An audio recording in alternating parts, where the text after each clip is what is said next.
En Côte d'Ivoire pour une visite officielle, Francis Guri, directeur général de l'Office mondial de la propriété intellectuelle, était face aux producteurs des œuvres de l'esprit ce jeudi au bord de la lagune Ébrié. Les échanges ont porté sur le thème propriété intellectuelle et l'intégration de l'Afrique dans l'économie du savoir. D'abord, je suis un homme très heureux pour le compte de tous les inventeurs que nous représentons, de voir ici en Côte d'Ivoire le directeur général de l'Office mondial de la propriété intellectuelle. C'est vraiment une chance que nous avons de pouvoir parler avec lui, échanger avec lui, et nous voyons qu'il est très saisi de la problématique des inventions. Dans l'économie, n'est-ce pas, de la propriété intellectuelle ou dans l'économie culturelle, il y a beaucoup de production en Afrique, dans les pays en développement, mais au bout de la chaîne, nous devons relever le défi de la présence ou de la distribution, de l'accessibilité de nos œuvres et de nos savoirs. Pour le directeur général de l'Office mondial de la propriété intellectuelle, l'Afrique est riche en création, mais pauvre en distribution, toute chose qui freine quelque peu son développement. L'Afrique, comme j'ai dit, est extrêmement riche en création.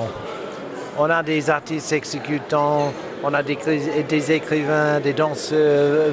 Vous nommez le domaine de la création et vous le trouvez en Afrique. Ce n'est pas la création qui est le problème.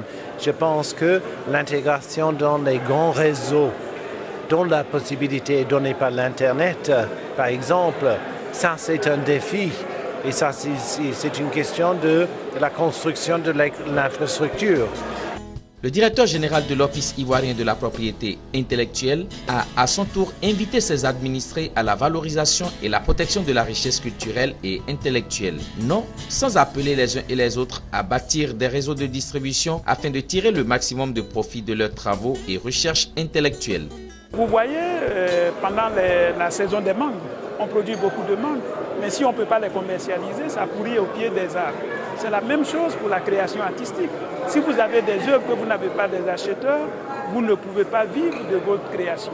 Et c'est pour ça qu'il faut mettre l'accent sur l'infrastructure de distribution des créations intellectuelles pour que les créateurs puissent vivre de leur talent. Jean-Claude Brault, ministre en charge de l'industrie et des mines, a quant à lui rassuré l'assistance de l'engagement de l'État ivoirien à œuvrer aux côtés des créateurs et innovateurs de Côte d'Ivoire en ce qui concerne l'intégration de la Côte d'Ivoire à l'économie du savoir. L'OIP, Office ivoirien de la propriété intellectuelle, est la structure nationale chargée de gérer le système de la propriété intellectuelle en Côte d'Ivoire. Il délivre des titres de protection à tous ceux qui pensent avoir créé quelque chose, aussi bien dans le domaine technologique, de l'art que des activités commerciales.